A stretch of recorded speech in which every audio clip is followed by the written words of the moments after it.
Okay, we're live now. So today we're going to pick up right where we left off. I'm going to read this quote from page, well, it starts on 31 at the bottom. And I read a much longer quote last time. I'm kind of starting in the middle. This is the last paragraph on page 31 where Socrates is talking about death. And he's sort of I guess he sees his death coming soon. He sees that death is imminent for him, and he realizes that some people that are there are kind of like freaking out. What the heck are you doing, Socrates? Why are you putting yourself in this situation? Surely you could have pleaded for your life, and maybe you would have had a better chance of being acquitted, found innocent. But he says, and again, this is a bit of a repeat from last time. The truth of the matter this is the truth of the matter, men of Athens. Wherever a man has taken a position that he believes to be best, or has been placed by his commander, there he must, I think, remain and face danger, without thought for death or anything else, rather than disgrace. It would have been a dreadful way to behave, men of Athens, if at Potidaea, Amphipolis, and Delium I had, at the risk of death, like anyone else, not remained at my post where those who had elected to command me had ordered me. And then when the god ordered me, as I thought and believed, to live the life of a philosopher, to examine myself and others, I had abandoned my post for fear of death or anything else. That would have been a dreadful thing. And then I might truly have been justly brought here for not believing that there are gods, for disobeying the oracle, fearing death, and thinking that I was wise when I was not. To fear death, gentlemen, is no other than to think oneself wise when one is not. To think one knows what one does not know. So here we get, from what I can tell, maybe I'm wrong, but I think this is the first spot. There might be some earlier allusions to this, but this is one of the first spots in the dialogue where we get Socrates' comments on death, and he seems to have a couple different approaches here. Mainly, there's the ethical one. I think that that's the more obvious one. He's making this this moral argument for why one should not fear death. Remember, I hope we covered this last time. I think we did at the end of class. The first half of that quote that I started with, that I skipped today, he compares himself to Achilles, the son of Thetis, who had to get revenge even though he knew it was his death, because it was the brave and noble thing for the warrior to do. So this is sort of the ethical argument that Socrates is providing in defense of his stance towards death, his indifference towards dying. I don't care about dying. What I care about is living a good and a just and a wise life. If it's a short life because of that, well, that's the price I might have to pay. So that's the ethical argument. But he's also making what you might call the epistemic, to use a fancy highfalutin term, a kind of an epistemic argument. He's making an argument based on knowledge, right? Epistemology, we talked about epistemology, I think, on the first day of class. Epistemology is the branch of philosophy that focuses on theories of knowledge. What is knowledge? What defines knowledge? How do you justify claims to have knowledge? And he is not only arguing against a fear of death for ethical reasons, but also for epistemic reasons. So there's the epistemic argument. He says fearing death is no other than to think oneself wise when one is not, to think one knows what one does not know. And I think I asked this question last time, but why? Let's just to jog our memory, or maybe I didn't ask this again. I'm having trouble remembering Monday. It's been so long, 2 whole days. So much has gone on between now and then. But I asked this question: what does he mean by this? To say that fearing death is to think you know what you don't know. It's to think that you're wise when you're not wise. Why is it that? Why is death? Why is fearing death an example or a case of thinking you know what you don't know? Because thinking, we don't know what happened. We don't know what happens when you die. right, right. I mean, I don't. Anybody here? Has anyone here ever died? I've never died. Yeah, so like I can't say. If anybody's here, speak up, or at least stay after class and tell me what happened. I want to hear your story, right? Um, but yeah, no one's come back to tell the tale. And so, we act as if it must be something horrible. Death must be horrible. It must be something that we fear. And Socrates says, well, we don't know. You don't really know that. He actually comes back to this towards the end of the dialogue. We'll probably get there closer to the end of class today. But good, yeah. That's why, right? No one knows. No one's died and come back. Although if you've ever read The Republic, there's a legend at the very end in Book 10 where he talks about someone who actually does die and come back, and he's got this whole vision of the afterlife. But that's a whole other story. But let's move on. There's a few other things I want to get to because there's a few points that he makes that I think are pretty important before we start to tie up the apology.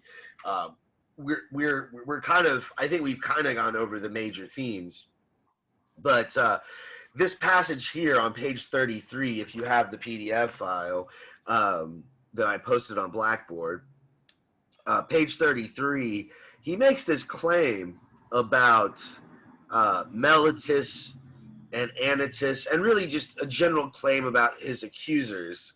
This is about, I don't know, maybe a third of the way down on page 33. Excuse me.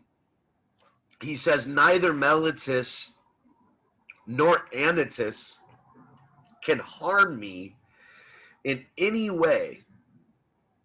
He could not harm me, for I do not think it is permitted that a better man be harmed by a worse.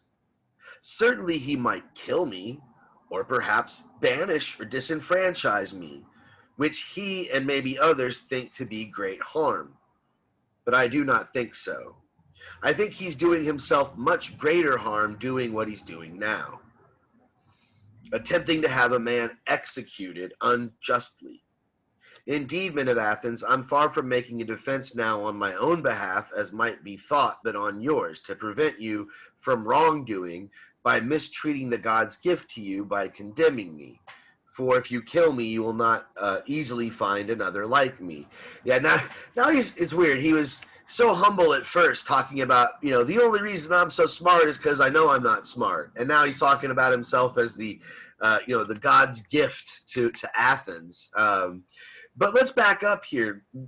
The first thing he says, that neither Meletus nor Anytus can harm him in any way. He goes on to say he might kill me, they might banish me, disenfranchise me. But that's not harm. What the heck is he talking about? He says that a better man cannot be harmed by a worse man. It is not permitted. That, on the face of it, that seems false, I would say.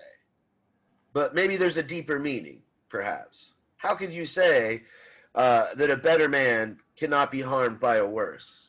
And that no matter what they do to him, they can kill him, banish him. They're not harming him. They're harming themselves. How does that work if he gets killed or executed? What's he talking about here? Is he crazy? What's the deeper meaning here? Is there one, or is he just some crazy nut? Oh, they'll kill me, but hey, you just killed me. No problem, guy. So, no harm. Just my life. Does it have something to do with that he doesn't fear death, and then also that he sees himself as more wise than them? Right. Sure. I guess, yeah, this does tie into his lack of fearing death.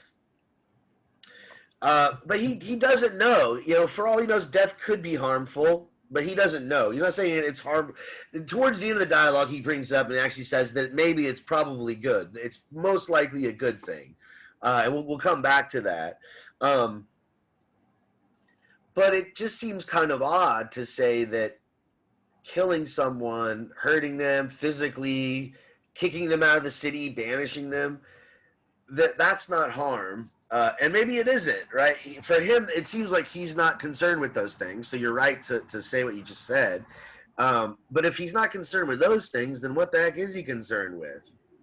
I mean, I guess you did mention his wisdom, right? He's being wise. Is it really wise if he dies as a result of it? Maybe. I don't know. He apparently doesn't mind. Yeah. But is it to do with the fact that he thinks they're disobeying the gods by killing him?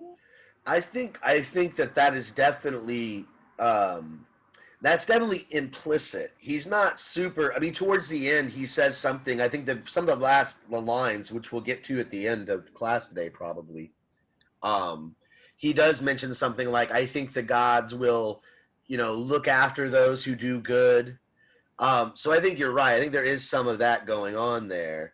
But I mean, think about it this way, though, too. Like, this is, I think, where we're getting a bit metaphysical. I might have warned you about this earlier, I think. This dialogue on the face of it seems like more of a ethical dialogue, but there's some metaphysics going on here. I mean, think about it. If Meletus and Anytus get their way and he gets executed, how the heck are Meletus and Anytus getting harmed? They're gonna have to live with that, I guess. Right. Like, And they're gonna have that on their conscience. right, it'll be on their conscience, right? And the way Shelley mentioned the gods, maybe the gods won't like it. It'll weigh on their conscience. Now, for Socrates, and again, this is where it gets a bit metaphysical. I'm surprised no one has mentioned. Some people often will say things like, "Well, maybe he's talking about his reputation." Like, he'll be dead, but people will still think of him as a good man. He stood up for what was right. He stood up for truth, And I think that is definitely part of it. But I think there's even something even more metaphysical, too. And it has a little bit to do with the gods, I suppose. So, Shelley, maybe you're on the right track. But if the gods are looking out for him, let's take that premise that the gods will look after you if you're good. How are the gods looking after him? He's about to die, and he lives his life in poverty, and a lot of people don't like him.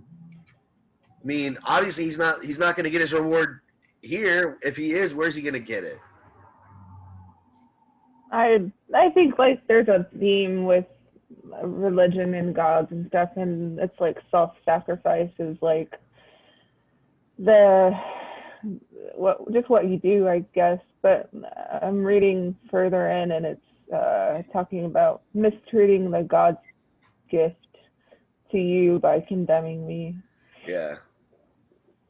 Oh yeah. So yeah, they're gonna lose the benefit of having Socrates there to instill wisdom. But what sort of rewards do you think he wants? Like, I think Ali's kind of on the right track when you were talking about, so like you were saying that Meletus and Anytus it's gonna weigh on their conscience. It might not, like maybe they're dicks and they're like, we got our way, screw him, and they never really realize that what they did was wrong. But he's gonna say, I think Socrates will probably, if you read some other works by Plato, especially the Republic is the one I'm thinking of, Socrates seems to think that ultimately they're going to be troubled by this, that they're going to realize what they did was wrong, and it's going to weigh on their conscience. So, the kind of rewards I think that Socrates is looking for, and the kind of rewards he's expecting from the gods are not, I don't think, anything, I mean, physical. Maybe that's not the best way to put it, but he's definitely not attached to anything that seems to be of this world, or that is anything that is tangible, right? He talks a lot about justice and wisdom and truth, etc. it seems like when he's talking about harm here, and he says that killing me is not harm. Well, if you kill someone, they no longer exist, unless, as you're saying, there's some deeper metaphysical or religious belief underpinning it. I think there is. For Socrates, and he talks about this more explicitly in other writings of Plato. But for Socrates, and who knows how accurate this is to the actual man, this might be Plato interjecting some of his philosophy into the character of Socrates. But he's often portrayed as, or he portrays the body, his own body, as a kind of prison. And why is that? Why is the body a prison? What does it imprison you to? What does it tie you to? And it gets in the way of wisdom. It gets in the way of you being wise and philosophical and knowing truth. Why would the body do that? How is the body an obstacle? Why, having a body? Because it desires things. Good. Okay, right. So because you have a body, you have desires. You get hungry. You get sleepy. You get horny, right? Whatever it is. And so those are distractions. But so what is it that is, if the body is a prison, what is it a prison for? It chains you to your desires, and what else is there besides your body, though? Aren't you stuck with your body? What is there? What do you have besides your body to be concerned about? Is there anything besides that Socrates might have in mind here when he talks about harm? Like, if Meletus and Anytus kill him, his body will be harmed. He'll be executed. But what won't be harmed? Is there any other? So, Good, yeah. That's the word I was looking for. Right, so he's got this notion of a soul, and that's a very metaphysical concept. One might say most religions, not all, but most religions have some concept of a soul. And for him, this is the most important part of him, is his soul, or the Greek word, let me write it down, is the psyche. Okay. His psyche. So when he says that a good man cannot be harmed by a bad man, I don't think he's talking about physical harm. Obviously a bad man can stab or murder or whatever a good person. Happens a lot, unfortunately, in the world that we live in, right? But what he's saying is that if I have a good soul, if I have a good and wise soul that cares about truth and always is honest and just with everyone I know, then it doesn't matter what happens to my body. It doesn't matter what happens to my physical form. My soul is somehow, bulletproof. It's intact. And we don't have much time this semester. We don't have time to delve into it. But there are other dialogues where you get many arguments for the immortality of the soul. It seems like, for sure, Plato, maybe even Socrates, the real guy, believed that the soul was immortal. The soul continued after death. So therefore, it was more permanent, it was more eternal, it was more important. The body's a prison for the soul. Like, I think, was it Ali that chimed in earlier with, you got desires, you're attached to things. But once you die, there's this release from the body. And so there's a kind of asceticism that runs throughout Plato. What is that? What is asceticism? Maybe, is anyone familiar with that term? It's kind of a fancy academic term. If you're an ascetic, or you live an ascetic life, not to be confused with aesthetic, that's a little different, right? Aesthetics is, philosophy of art and beauty and all that, but ascetic. Asceticism is, did you know what it is, Shelley? Were you about to jump in? No? Oh, I'm Googling it. What's that? I'm Googling It's it. You're Googling it? What's that? Self-discipline? Is that what you got when you Googled it? Was self-discipline, Christy? Yes. Well, I guess that's not too bad of a definition, but really it's an approach to life. Oh, I guess if you just look up ascetic, the word ascetic, that's probably not bad of a No, I definition. looked up the whole word. Oh, It wow. has it as severe self-discipline Right. Well, and avoidance of all forms of indulgence. There you go. That's a good one. I like that second part better. Like avoiding all forms of indulgence, right? So you want to avoid pleasure and all that sort of thing. Those are distractions.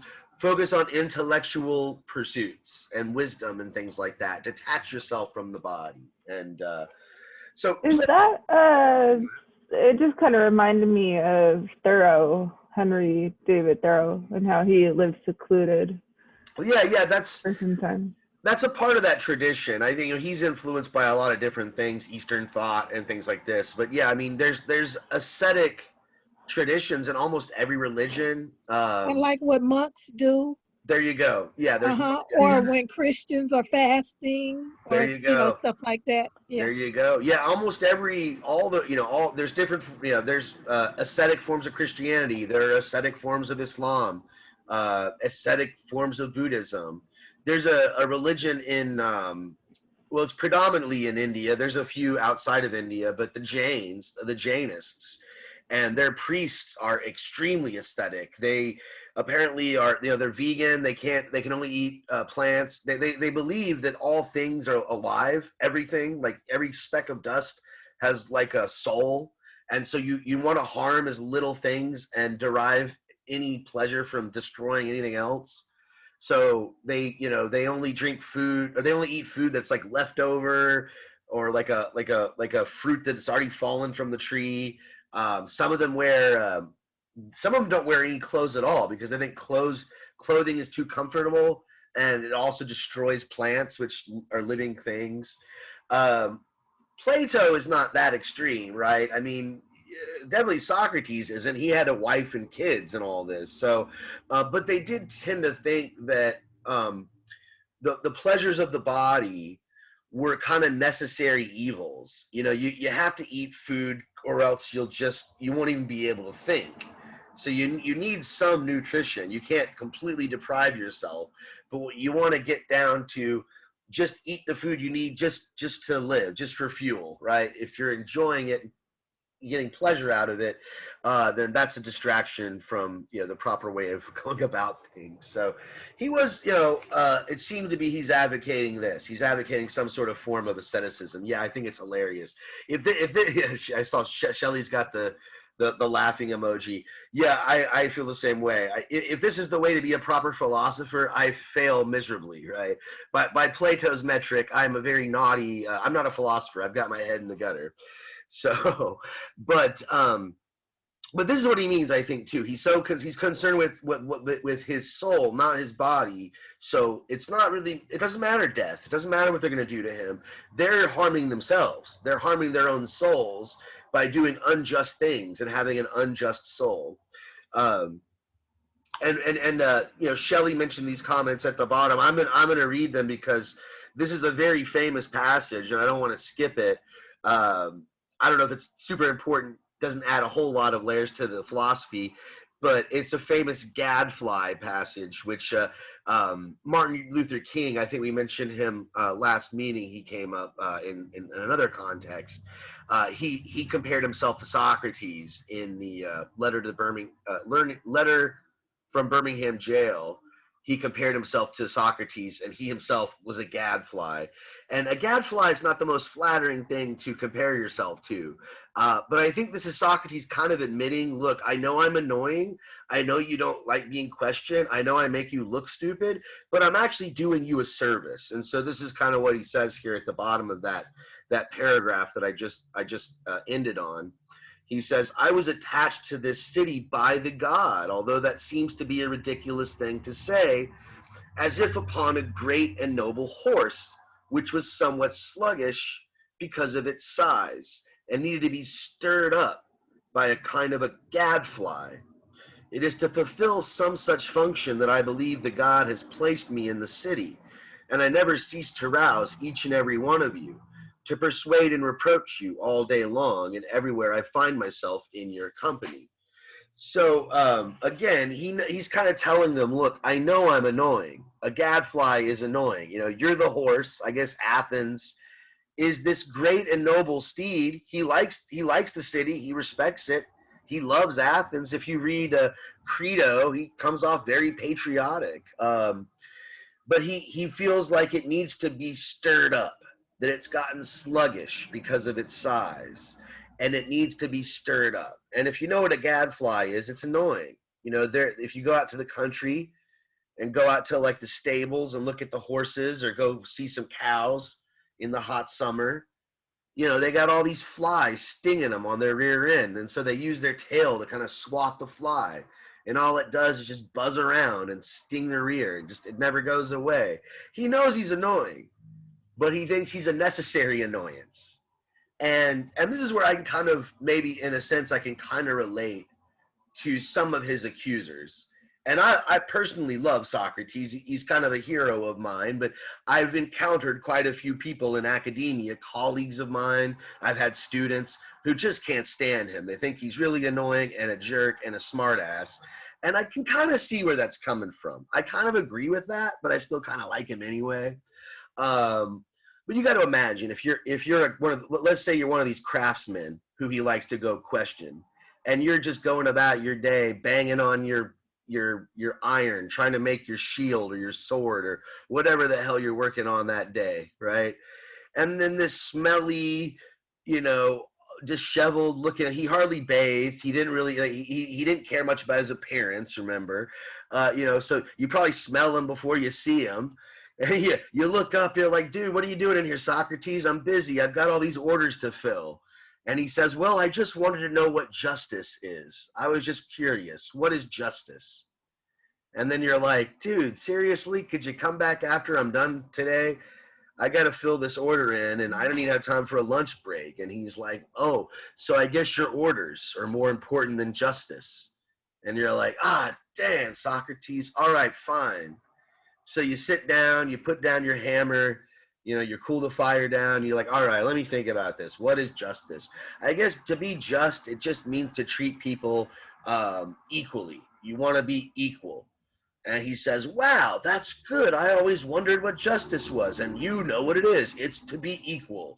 So you're telling me that if I go to work for you and I sit on my ass all day and I don't make anything for you, and my friend gets a job on the same day and he produces a bunch of good wares and is able to make you a lot of money, that we should get paid an equal amount even though I did nothing? That's justice? So you're like, oh crap. Okay, I guess it's not just treating people equally. You have to treat them fairly. You know, and then he's like, okay, that's great. Well, what is fairness? And you keep answering these questions for him, and none of them are really quite satisfactory. You know, every answer you provide, you know, he just pokes holes in it, and you never really get to a conclusion. And you're just more confused than when you began, and you're just starting to think, I just want to go back to making my my swords and my shields and all my armor and all this stuff. You know, how might you react to Socrates? You might kick him out of your shop. You might get angry. You might get violent. These were common reactions. If you're clever, you might, what might you do? You know, he keeps asking you what justice is, and he's never happy with your answer. Keeps asking you what beauty is, doesn't like your answers. You ask him what he thinks. You'd be like, hey man, why don't you tell me what justice is? You don't like my answers, why don't you tell me what justice is? And what's he gonna say? I don't know. Yeah, exactly. So I can see how this is annoying. I mean, you know, kind of like a gadfly, right? But he thinks he's doing a service to Athens, right? He thinks Athens, and maybe a little historical context would be helpful here. Athens had just lived through this period of great corruption. They lost this war against Sparta, and they were ruled by foreign powers for, I think, 30 or 40 years. and by the 30 tyrants, I think, or was the name of this group of people. And so there was a lot of corruption. The city used to be this really wonderful, civilized place, and it was kind of on the way out. And I think, Socrates was just like, guys, you got to wake up. We got to get our shit together, was basically, and so, King, he compares himself to Socrates. I think, he says something like, I know that those in power don't like to hear my words. He's like, but those in power, I always screw the quote up, but, Martin Luther King, he says, like, those in power don't willingly give up power to those that they oppress. That, freedom has to be demanded by those who are, the oppressed. They're not just going to be nice and give you freedom. You've got to demand it. And so, Socrates, people aren't just going to be honorable and truthful. You have to, they're not going to think, they're not going to be introspective about their base beliefs if you never question them. And so he wants to question people, right? And he thinks he's doing a service to the God, however annoying it is, that he's actually making the city better for doing what he's doing. But at this point, despite all of his urgings, and I'm skipping quite a bit here, despite all his urgings, he's still found guilty. And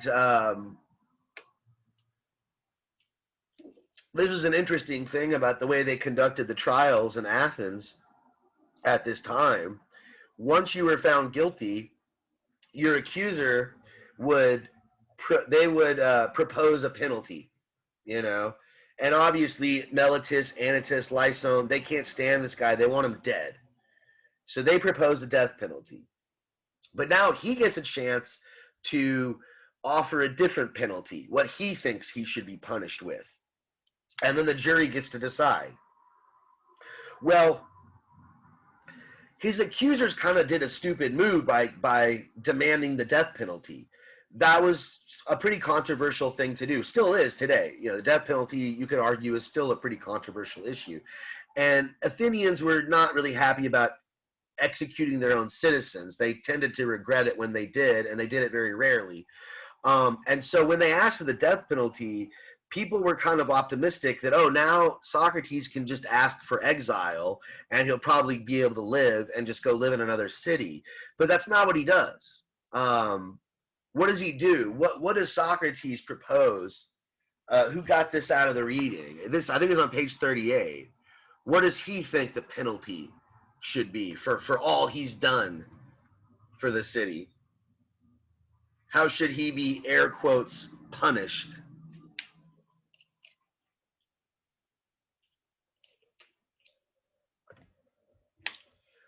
This is on page 38. It's right after the sentence is read, or the verdict, the guilty verdict. And it's, I guess the second full paragraph. He says, he assesses the penalty at death. So be it. What counter-assessment should I propose to you, men of Athens? Clearly, it should be a penalty I deserve. And what do I deserve? To suffer or to pay? Because I've deliberately not led a quiet life, but have neglected what occupies most people: wealth, household affairs, the position of general or public orator, or the other offices, the political clubs and the factions that exist in the city today. I thought myself too honest to survive if I occupied myself with those things. I did not follow that path that would have made me of no use either to you or to myself. But I went to each of you privately and conferred upon him what I say is the greatest benefit, by trying to persuade him not to care for any of his belongings before caring that he himself should be as good and as wise as possible. Not to care for the city's possessions more than for the city itself, and to care for other things in the same way. What do I deserve for being such a man? Some good, men of Athens, if I must truly make an assessment according to my deserts, and something suitable. And what is suitable for a poor benefactor who needs leisure to exhort you? Nothing is more suitable, gentlemen, than for such a man to be fed in the Prytaneum.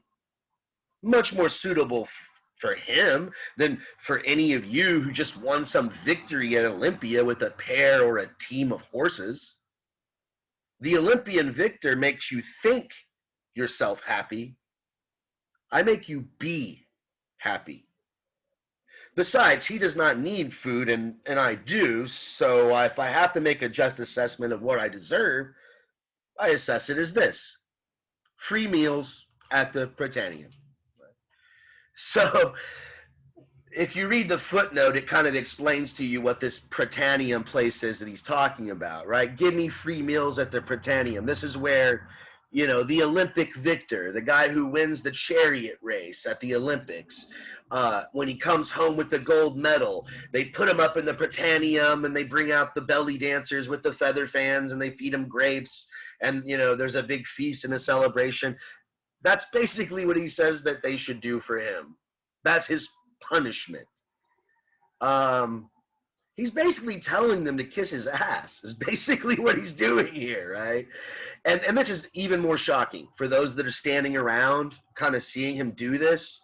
As I said, it would have been easy for him to ask for exile. He goes on to say that they can pay, you know, I guess if you want to punish me, you can just charge me a fine. But the fine that he offers is like a 50 cents. It's like really an insult.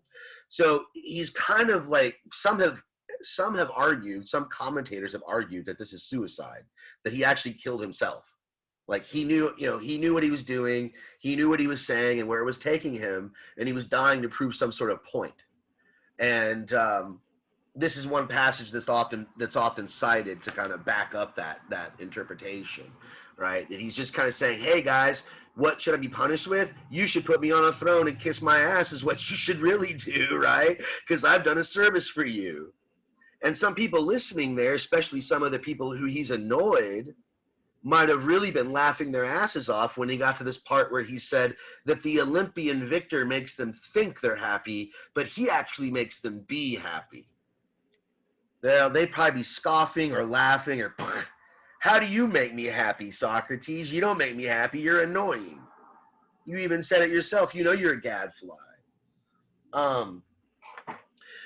But I want to sort of dig deep into this last claim of his. It seems kind of silly that the Olympian victor makes you think you're happy and I make you be happy.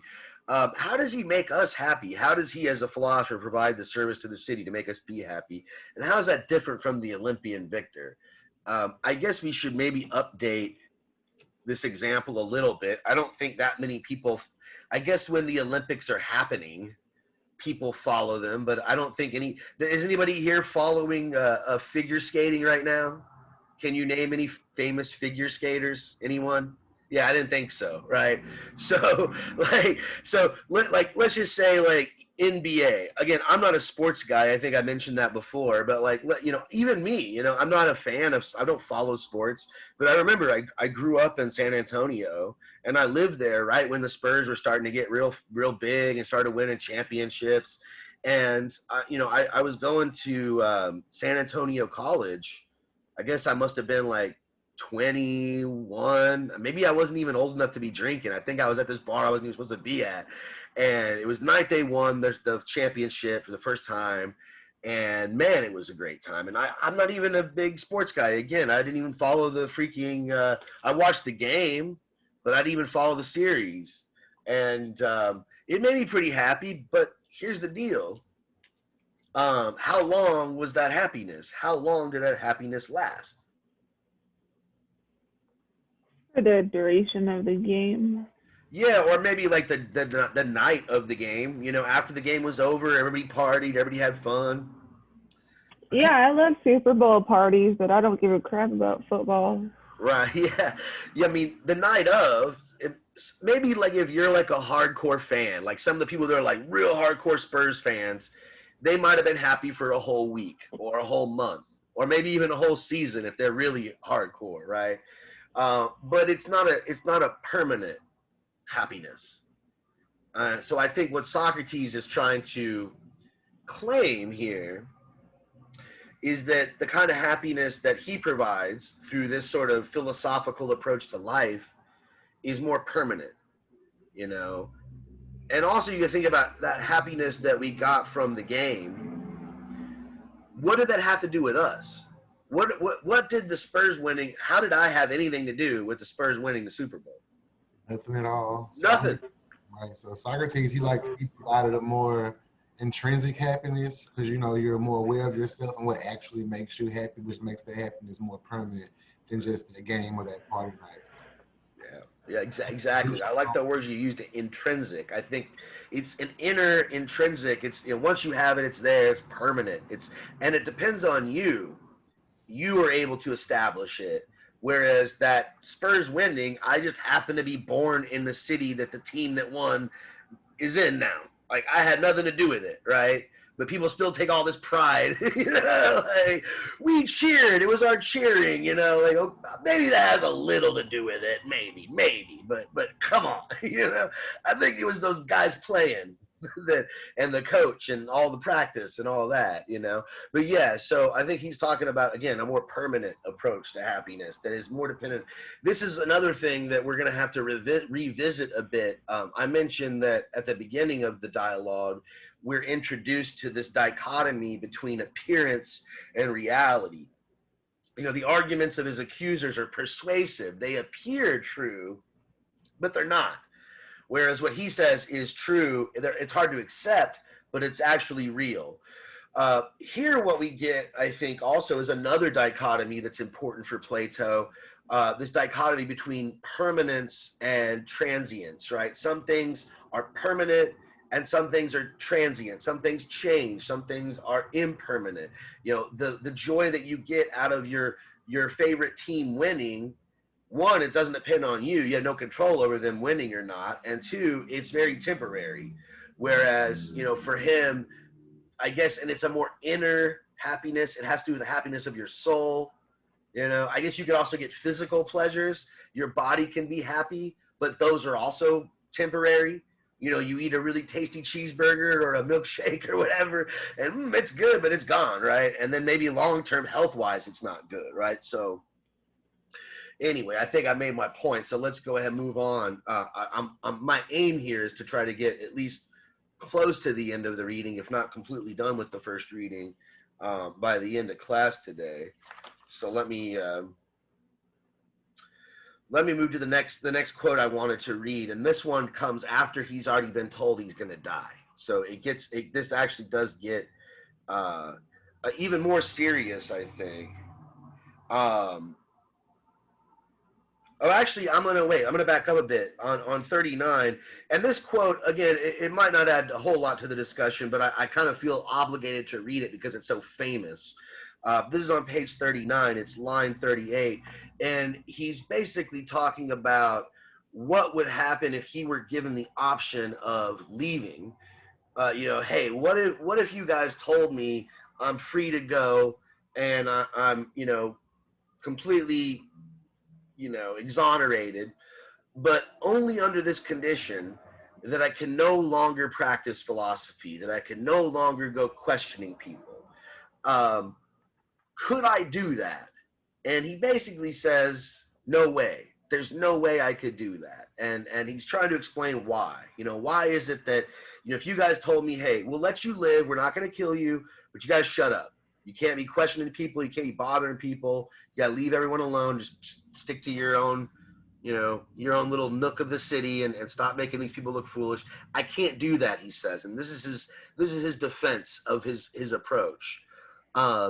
And it might even tie into that last quote I read, right? That his approach, it has to do with cultivating that happiness that's intrinsic, and it's more important than any sort of benefits he might get from, I guess, kissing the right people's ass or doing what everyone wants him to do to be popular.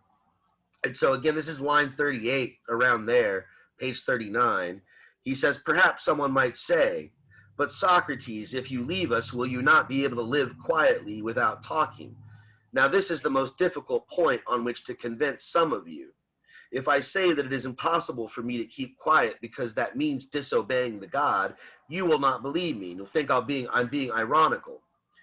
On the other hand, if I say that it is the greatest good for a man to discuss virtue every day and those other things that you hear me conversing and testing others about, for the unexamined life is not worth living for men, you will believe me even less. That second to last little that little phrase there, the unexamined life is not worth living, that clause. Let me write that up here. This is often a quote you'll see that's attributed to Socrates. You know, you'll get this quote, the unexamined life is not worth living. Quotations around that. And I guess I'll give it to Socrates, although, you know, I think I explained this already. No one really knows. He never wrote anything. Well, all we know about him, we know through Plato, okay? But you often see this. Now, what are you talking about, the unexamined life, not worth living? What is the unexamined life? Or what's the examined life? You know, however you want to attack that question. What's one way to put it? Yeah, self-reflection. Yeah, that's really part of it. Yeah. Being aware of, I don't know. Well, certainly self-reflection is part of it. So what you mean by self-reflection is like asking yourself, why do I believe the things that I believe? You know, who am I? Where do I come from? What are my goals? What are my, you know, what do I really care about? You know, what were you going to say, Ollie? No, like you're basically saying, like you examine all these things, you kind of like give your own life purpose and meaning. Like right. Yeah, so I think it's not just self, but it's everything, right? It's like society, like why are things the way they are, and ultimately, and I don't know if he really puts it this way, but I think you hit an essential point. This gives our life purpose and meaning and things. For him, if I can't question, then I'm just this sort of a yes man that's just going to sit here and believe this whatever people tell me, and for all I know, they could be wrong. It's almost like I'm intentionally keeping myself in a state of ignorance, like those prisoners in the cave. If you remember the allegory of the cave that we talked about, it's like I intentionally want to just stay there and look at shadows rather than exploring and seeing what other options are out there. So he says, if I can't do that, if I can't explore, I don't even want to live, right? Life's not worth living if I can't question. What is it even life if I can't question? Might as well be a vegetable or a plant just sitting there. Oh, okay, I'll just take whatever feels good, follow sunlight and water, and without any sort of autonomy. Tatiana puts questioning existence, meaning of life, observing and analyzing. I think all those are good answers. Exactly. So again, I felt like obliged to read that famous quote. But let's move on to let's try to finish this dialogue. We've only got about 15 minutes left, so I want to get through with this. He gets the verdict of guilty, and then the sentencing goes on. Everyone votes, and he gets the death penalty. Right. So at this point, he knows like he's going to die. Okay. And so this is the end, right? This is the last part of this is like the last paragraph.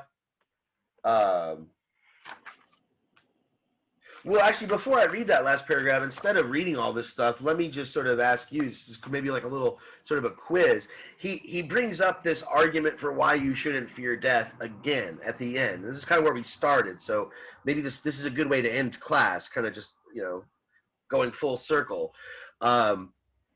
He recapitulates, he repeats this argument that about death, that you shouldn't fear it because you don't know what will happen. No one knows, and it actually could be good. He further elaborates on that epistemic argument by saying, well, look, let's just assume that death is what most people believe it to be. It's either what, the people that believe in the gods, they believe one thing, and atheists believe another. Now, Socrates never traveled much further away from Athens, than I guess Potidea. It was about as far as he got. So he didn't know about Hinduism and Buddhism, and this is even earlier than Christianity, so he couldn't have known about that. Obviously, there are other beliefs about the afterlife, so maybe this is a false dichotomy, but he sort of gives us two options. He says death is one of two things. And what are the options? Either it's what the atheists think, so if you die, what? What's that like? Nothing. And Yeah, nothing else. nothing. It's like he compares it to going to sleep and not having any dreams. You ever done that? You go to bed, you wake up with no dreams. It's just like that, but forever. You know.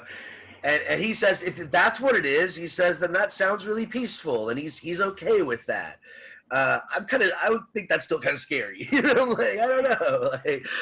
But it reminds me of, I guess I won't be around to know, so it won't be scary when it happens. I like being here now, and that's why it's a bad prospect. But it reminds me of a quote by Mark Twain. I think he said something like, I'm not scared of dying. I was dead for thousands of years before I was born, and I seem to do okay then, so it'll be fine, But he's kind of making that point, and he even says that our life is so full of misery and dissatisfaction and these desires that we're attached to because of our body. And he says that even when we're happy, the happiness is very short-lived, and it always leads to misery because it goes away. And even when we fall in love or we get these relationships, they go away, and it's just always ends in sadness. So weigh that with just peaceful sleep forever. Hey, that's a good thing, says Socrates. What's the other option, though? What did the Greeks believe about the afterlife? The ones that believed in the gods and all the Olympian, they believed in Zeus and. Their soul moves on to another place to be with the God. Right. So they believed in this underworld, Hades, which you might argue that this is some evidence against Socrates, because the typical Greek, they didn't always have a very pleasant view of the afterlife. It wasn't like the Christian notion where you go to heaven if you're a good person and you go to hell if you're a bad person. It was just sort of like your soul goes down to this underworld until like they figure out what to do with you, kind of thing. And you're not really being punished, but it's really boring. And unless you are like a badass, unless you are a hero or just someone who really the gods love you and they think you're special, very few people, when they died, they would allow them to be in the Elysian fields. There were a couple spots that they believed the gods would honor you with, but even people like Achilles, they didn't think were able to get into those places. So your common person, the common man, common woman, they didn't really have much to look forward to in the afterlife, even if they did believe that their soul would go down to Hades. Again, it wasn't hell, it wasn't punishment, but it was boring, it was lonely, it was cold. It wasn't something to look forward to. But Socrates is actually looking forward to it. He's like, well, if it's my soul moving down to the underworld and I get to be there with all the other souls that have lived throughout history, that sounds kind of cool. He's all excited about it. Why would he be excited about that? What's he going to do once he gets there, you think? He's gonna ask everyone. Right. Yeah, maybe they'll exile him out of there because he gets so annoying. He wants to, I'll go talk to these brave heroes about bravery and, justice and all that. Well, he does make Hades a bit more tolerable then. What's that? Are you trying to talk, Jacob? Yeah, sorry about that. I said, I guess if he's going to ask everyone, that could make living in Hades a bit more tolerable then. Right. Yeah, it's at least you won't be bored. You'll have plenty of people to have conversations with, right? So he says, hey guys, look, man, death is not that bad. It's either nothing or it's going to the underworld, and I'm okay with both of those. And so this is how he ends his these are sort of his last words to the audience as he's leaving to go to jail, I guess, and to await his execution. And so this is the very end. This is page 42, the last long paragraph. He says, you too must be of good hope as regards death, gentlemen of the jury, and keep this one truth in mind, that a good man cannot be harmed either in life or in death, and that his affairs are not neglected by the gods. So there it is again. A good man can't be harmed, you know, like I have a good soul, and the gods will look after me, right? What has happened now to me has not happened of itself, but it is clear to me that it was better for me to die now and to escape from trouble. That is why my divine sign did not oppose me at any point. This divine sign, I think he mentioned this once earlier. I didn't get to it. This is something that comes up quite a bit. He hears voices, a divine sign that guides him. There's a lot of different ways to interpret that. I don't really want to dwell on it too much. I personally think he's just talking about his conscience. You know, when he says, it's just, look, I was guided, you know, and never once did this divine sign come down and say, what you're saying is true, untrue, Socrates, stop lying. He's like, no, I stand by what I said. You know, I didn't feel that guilt, you know, that guilt that you feel when you're doing something naughty that you shouldn't be doing, and you feel it. You're like, no, I'm being a bad boy or a bad girl or whatever. He's like, I didn't feel that way. He's like, I was standing up for what's right. And so that's why my divine sign did not oppose me at any point. Some early Christians interpret this as the Holy Spirit guiding Socrates towards truth. That's an interesting interpretation, but I take a more like conservative interpretation. This is just his conscience, right? But he says, so I'm not angry. I'm not angry with my accusers, those who convicted me. Of course, that was not their purpose when they accused and convicted me, but they thought they were hurting me. And for this, they deserve blame. This much I ask from them. When my sons grow up, avenge yourselves by causing them the same kind of grief that I caused you.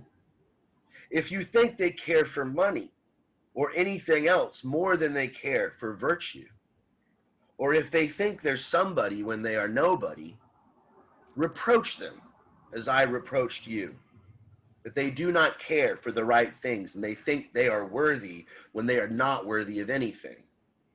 If you do this, I shall have been justly treated by you, and my sons also. Now the hour to part has come. I go to die, you go to live. Which of us goes to the better lot is known to no one except the God. Right? So again, kind of change of tone from the beginning of the dialogue, very serious there, right? But he's sort of asking his accusers to think about what they've done, and if they think he's so annoying and they hate what he did, then get revenge on me and be like me to my kids.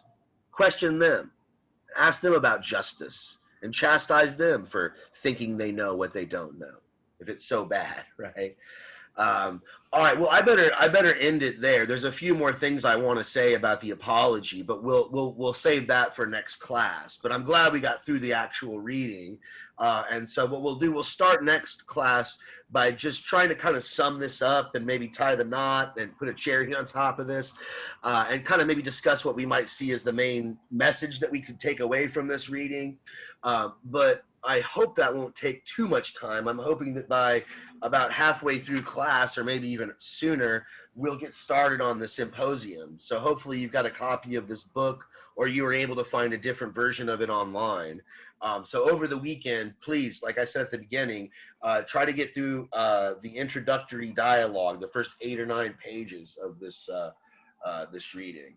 So I'm going to stop recording now.